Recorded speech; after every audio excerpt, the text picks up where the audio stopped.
I am Todd from GoodCleanFunLife.com. And I'm Tony Rousseau, no relation, and we have all sorts of fun stuff going on this week. Not as much fun as Todd had over the weekend, judging from the photos, which I don't know if he knew he was putting them on the internet or if that just accidentally got put on the internet. But you're in Baltimore. Yes, yeah. We were in Baltimore for the Frozen Harbor Music Festival, and now I have to go and I need to double check to see what ones were shared because that's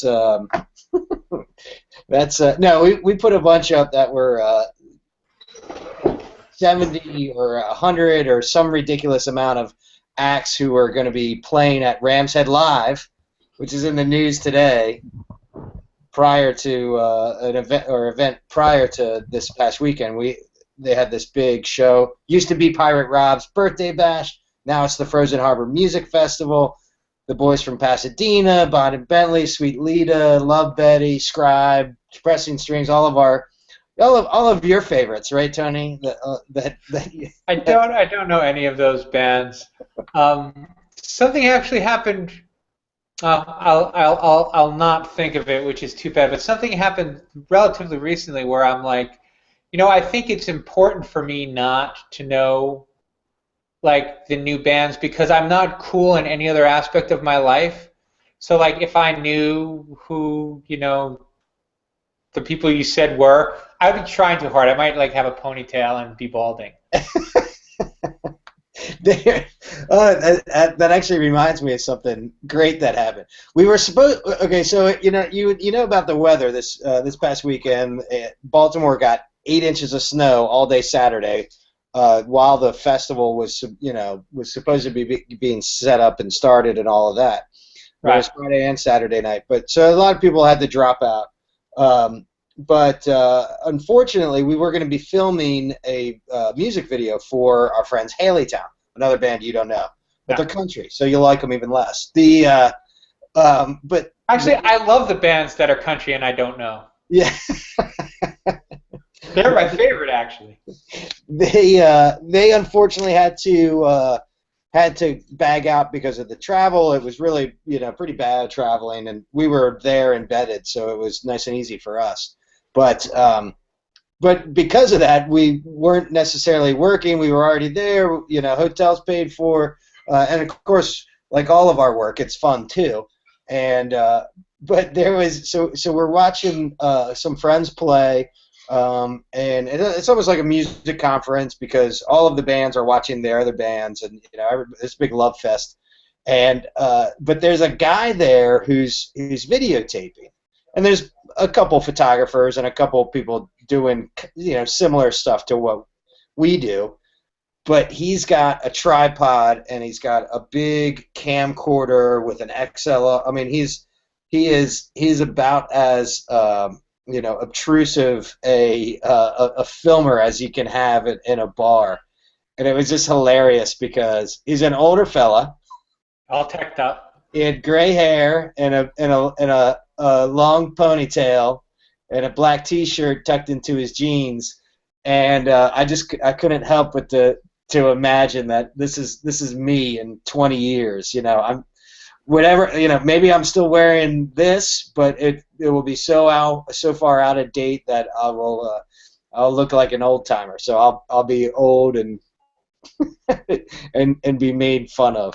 Yeah, well, and the ponytail thing is just such a tough sell. I mean, like, you have to know everyone who sees you to be able to pull off a ponytail or be like a legitimate, actual, I don't know, rock star person. I don't know. It's just a friend of mine, a very good friend of mine, had long hair for his whole life. And when he started to go bald, he started wearing a crew cut. And I'm like, oh, what'd you do that for? He's like, because I can't.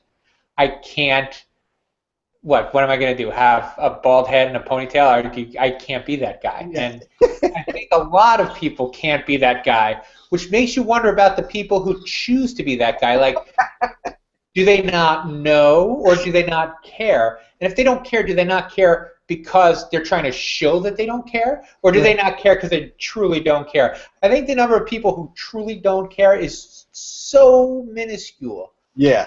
Yeah. that it's mostly people who are like, yeah, well, screw you, I can be the ponytail guy. I'm the cool guy with the ponytail. I'm not the douchebag with the ponytail. Right, right, yeah. No, really, these white sunglasses look good on me. Yeah. No. And I have to admit, and we may have talked about this already, but I do have a jacket with, actually, I have it today. Yes, Nice, it's tweed. Yes, it's elbow patches. nice. So I don't wear it any place where I'm like being a professional writer. Like I don't wear it to book talks. I have a couple book talks I've booked in the coming weeks. Uh, but you know, I don't wear it to book talks. I don't wear it to signings. You know, I wear it to work. I like it, and that's the thing. Like I like it, but I also know you have to wear it very, very carefully. Otherwise, you're that guy. Otherwise, you're the guy with the elbow patches. Yeah, and the pipe, right? And I legitimately have a pipe, so Right. I have to smoke the pipe in my house without my elbow patch jacket on. Well, that's all right. I have to think about every time I go out and I'm wearing my silk smoking jacket and what that might cause. If I lose another 80 pounds, I'm getting myself a smoking jacket. That's my present to myself. I wholeheartedly support that. That would be amazing. And I would use it as a smoking jacket. Like I would smoke in it, smoke my cigars and stuff. Because right now I really do have clothes that I wear. I don't have clothes that I wear. I have lounging clothes though. It makes me feel like a grown up, which probably means it makes me look like an old man. Um, but I can't come home and hang around in my sweatpants anymore. But I also feel like I don't want to wear my work clothes around. So I have two pair of khaki pants and a couple of shirts that I don't wear to work. I don't ever leave the house in them, but when I get home, take off my work clothes. I'm like fucking Mr. Rogers and put on Put on your my lounging pants and a lounging shirt. yeah. And that way, if I decide to have a cigar or a pipe or something, it's none of my work clothes. That is one of the downsides of working from the house here in the winter is how easily you could just fall into the trap of waking up and not getting dressed, and because I think it's important. I like to get dressed, but I rarely do. So it's Well, something I know I should do, but it doesn't happen. but as long as your productivity, what I did when I was working from home was I would watch and see my productivity. When my productivity started to fall off, I would A, go to the library and work for a day, get dressed, put on a tie, go to the library and work for a day. And then B, the rest of the week I had to get dressed whether I had anything to do or not, or whether I felt like it or not. And if I got dressed, then I was productive again. And then I could stay in my pajamas until my productivity started falling off. That's a good muscle to be able to work though. Knowing your productivity level. That's Oh yeah, it's easy to tell, especially when you're trying to get freelance gigs and you're not even asking for them and you haven't written anything interesting in like a month. You're like, okay, my productivity's. I don't mean like on Tuesday I'm like, oh, I wasn't very productive today. I mean like after a while I'm like, you haven't done anything useful in a month, you piece of crap. yeah. But so when we were up on the other side of the bridge for this thing in Baltimore, we did have a couple other meetings and fun things, and I caught up with a good old friend of mine, Justin Heimberg, who's been on the show before. He was the guy who's the writer for the Cleveland show. Right. And it's just funny because caught up with him. He's got a baby, but crazy scenario. Tried having kids. Finally decided that adoption was the way for them to go, and then adopted a sweet little baby girl. Was there, moments after she was born, and then got pregnant like 5 months later. So Takes the pressure off. yeah. I've So heard that story 1,000 times. yeah. So they have these. I don't know. They're not Irish twins, but they're gonna grow. These two little girls who look nothing alike are gonna grow up as twins. It's gonna be it'll be fun. But talking about being productive. He's got a studio in his basement. He's got like great equipment that we've been struggling to get for the past year and a half. And he's like, yeah, I filmed like 2 things, 3 things this year, and I haven't published anything. And I'm like, man, well, while you've been getting babies and pregnant, that's all we've been doing. So it was good to catch up, and we might have some creative projects that come out of it too. Actually have some writing behind some sketches or something like that. Oh, that's fun. Yeah.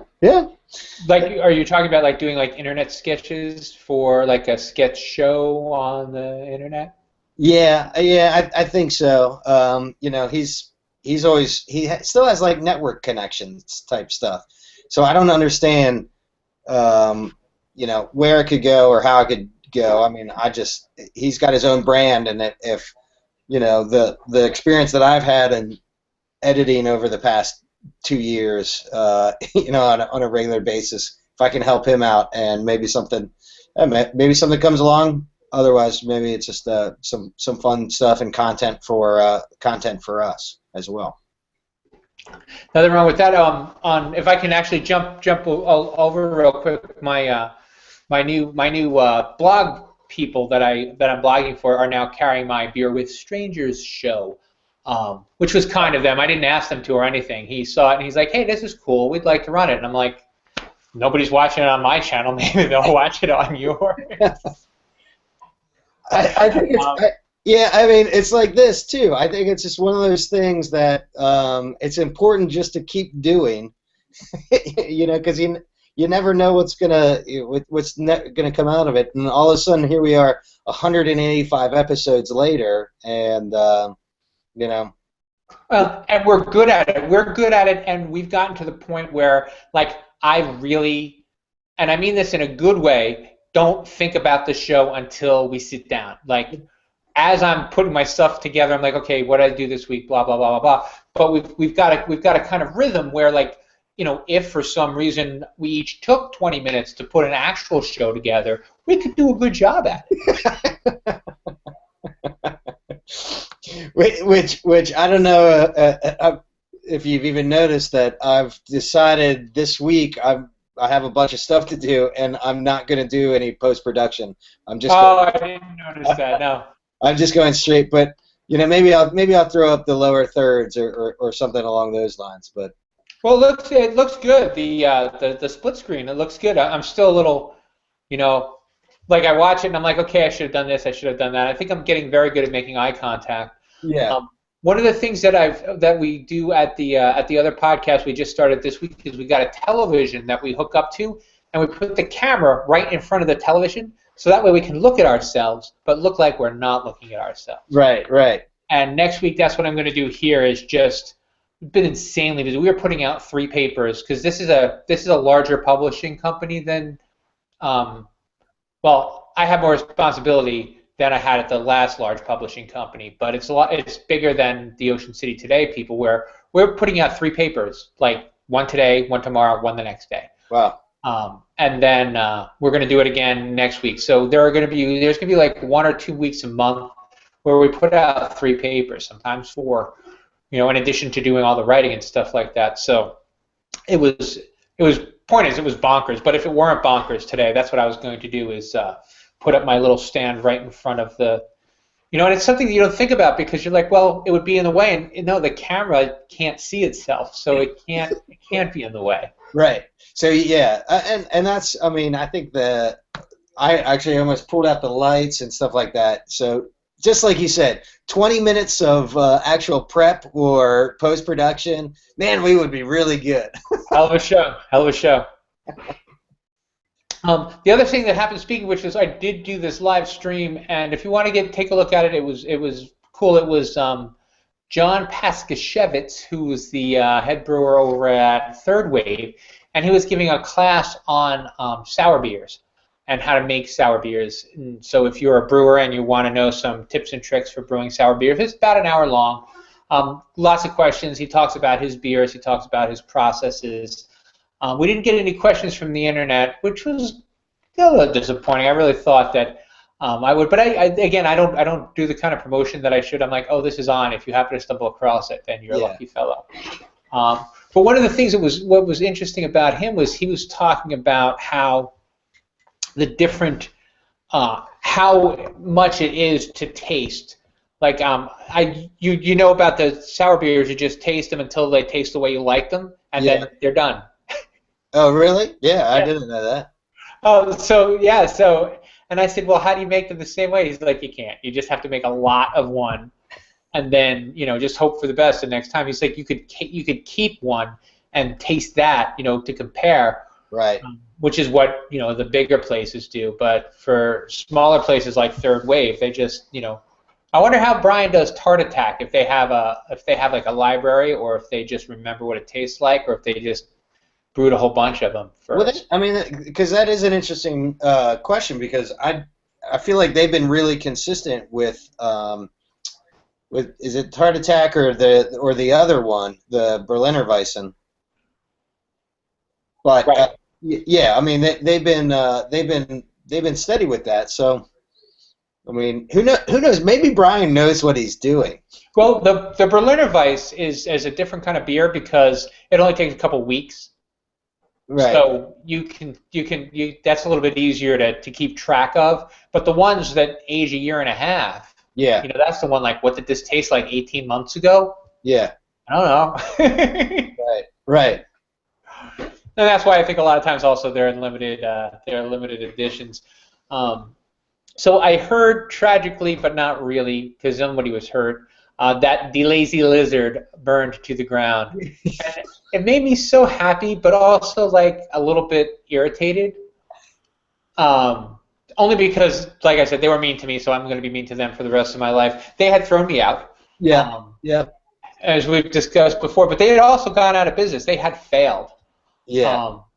And that's cool because as I understand it, the brewer was a good guy, but everybody else there was just a jerk. It is funny because I do when that happened, we were actually at the radio station, and like news was coming through because it happened early morning. Right. And I know we talked about it before the show, but I didn't remember until you had brought it up in the show that my first reaction to hearing that the Lazy Lizard was burning was to think about you getting thrown out and almost in a fight with some lady, or I have it conjured up in my head. It's just a wonderful, wonderful story. But yes. But yeah.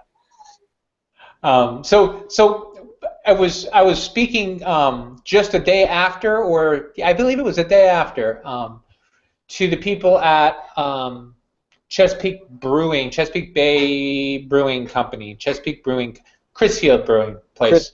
Yeah. Whatever in Crisfield. And they're like, we had this whole thing. They were the ones who were going to buy the system from the Lazy Lizard, but now they can't buy it because it was ruined by the fire. And that just made me feel good. I mean, I know that he's got more money than God, and it doesn't matter to him, Right. If $130,000 worth of damage, he's just going to put up another apartment there, and it'll pay for itself in 6 months or whatever. But it was good riddance to bad beer. Yeah. And on that note, I want to talk a little bit. I got into it a little bit with a bartender over the weekend, and I don't want to. Not going to say where or what or why for, because it was a good place, and it was a local brewery. But I do remember. I don't remember. I mean, I wrote it in my book that how important it was for Brian to make sure that people weren't being jerks. Yeah. And it wasn't like a do you know who I am kind of moment, but it was a little bit in that, if I say how shitty you're being, people pay attention. People pay attention to stuff like that. And I think if you're gonna work in the craft industry and you're gonna be out front, you've gotta always be on your game. I'm sorry. That's why I don't do it. That's why I do mean things on the internet, because that's what I'm good at. I don't have to be. But if you're gonna be out there, you can't. I mean, this is a good brewery, and I don't know if I'm going to go back. I'll still drink their beers, but I don't want to have to open the door and see this jerk there and be like, you know what? It's not worth ruining my day. Yeah. And so I But I think we have a responsibility to call him out. And what I said to the guy is, this place isn't big enough for you to be a dick. None of Right. us can afford it. Right. Well, And I'm like, I want this place to be open. And if you're a jerk to everyone like this, then this place isn't going to do as well as I want it to do. And then I'm not going to be able to get their beers. And then I'm going to be mad. And it's all because. And he was like central casting hipster. yeah. Yeah. Well, Um, beyond the even "do you know who I am" moment, it's why would you treat anybody like that? I mean, and that's what I mean. I mean, I look like a schmuck, and like I don't look like a hipster. I don't look like the kind of guy who's gonna make a big stink about things like that. You know what I mean? yeah, So yeah, it wasn't like, do you know who I am 20 years ago? It's like you don't know who anybody is. yeah, So yes, I agree with you. It's you don't know who you're talking to. yeah.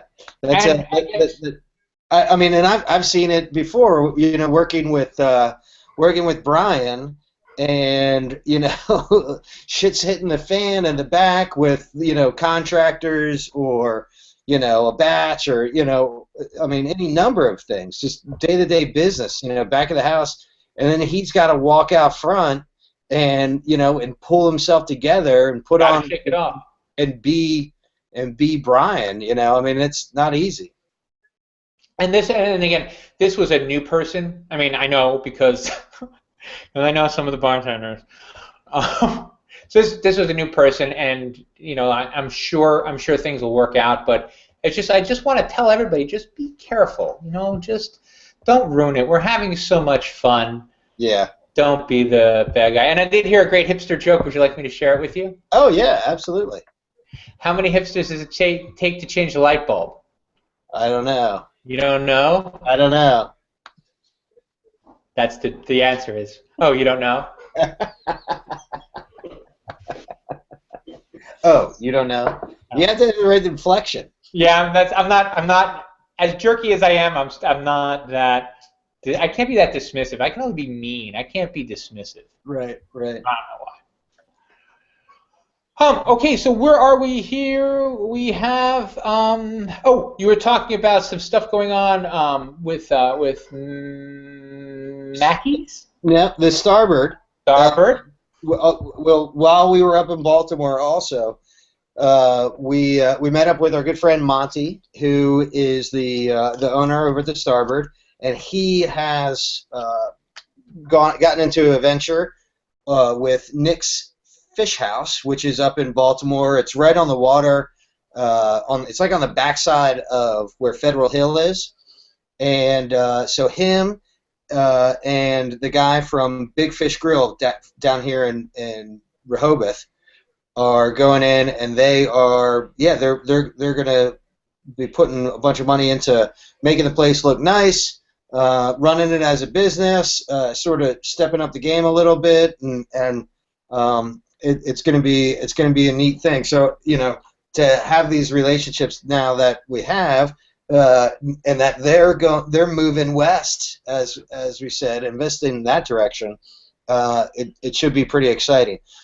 The cool thing is, we have a great relationship with Monty, but this is a project that is part of the Under Armour plan for Baltimore.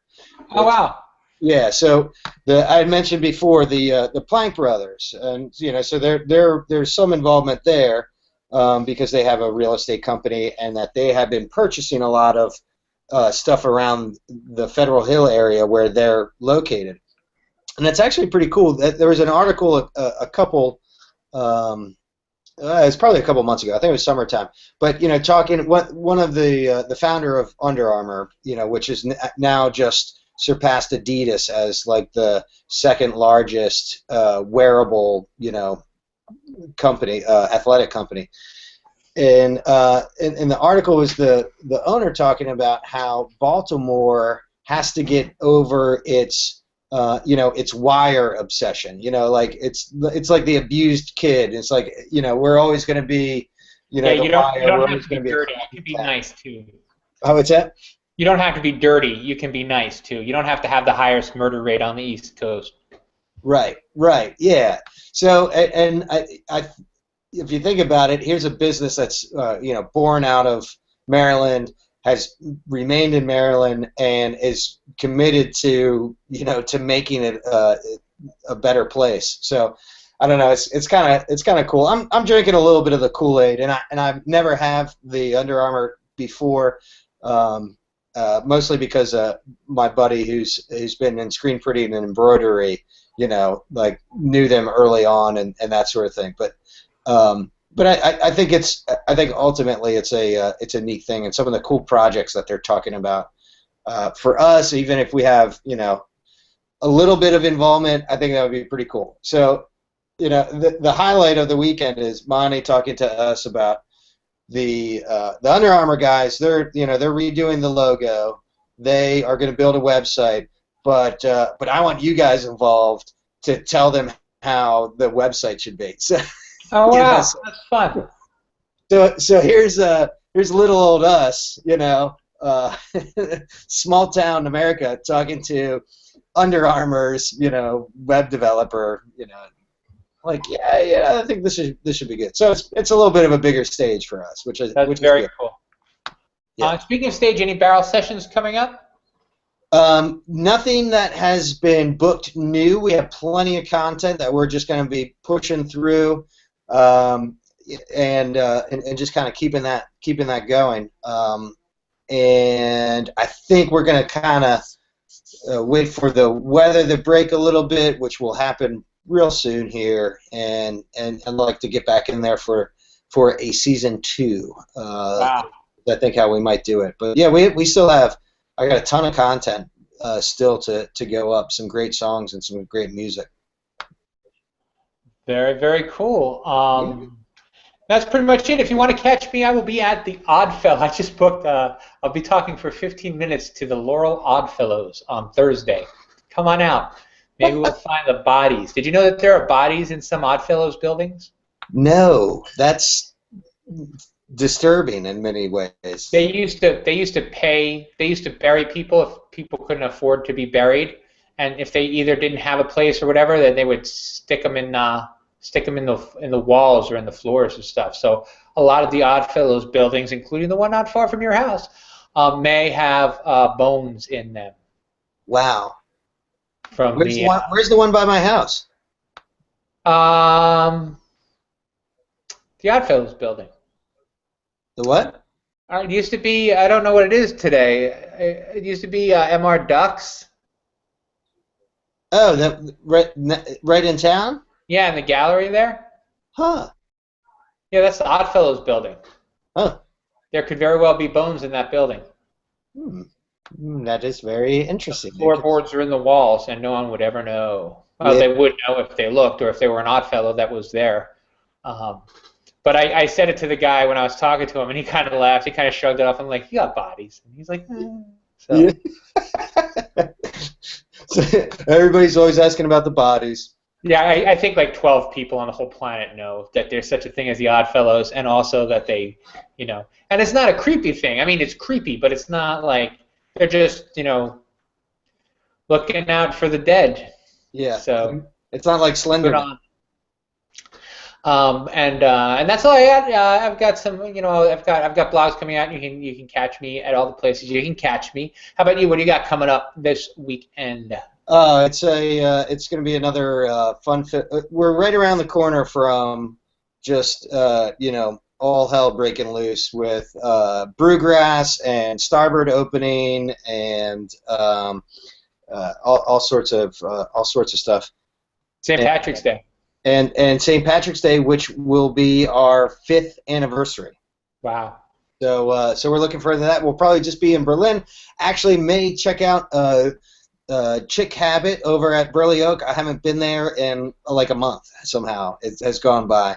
So our friends coming down. Good band on Friday night there. Great music is getting ready to really to break loose here. So that's what we'll be doing. Very cool. All right. Well, I got nothing else. How about you? I got nothing. All right. Well, may Todd give you the sense to live in a small town. We'll see you next week at Happy Hour. Cheers.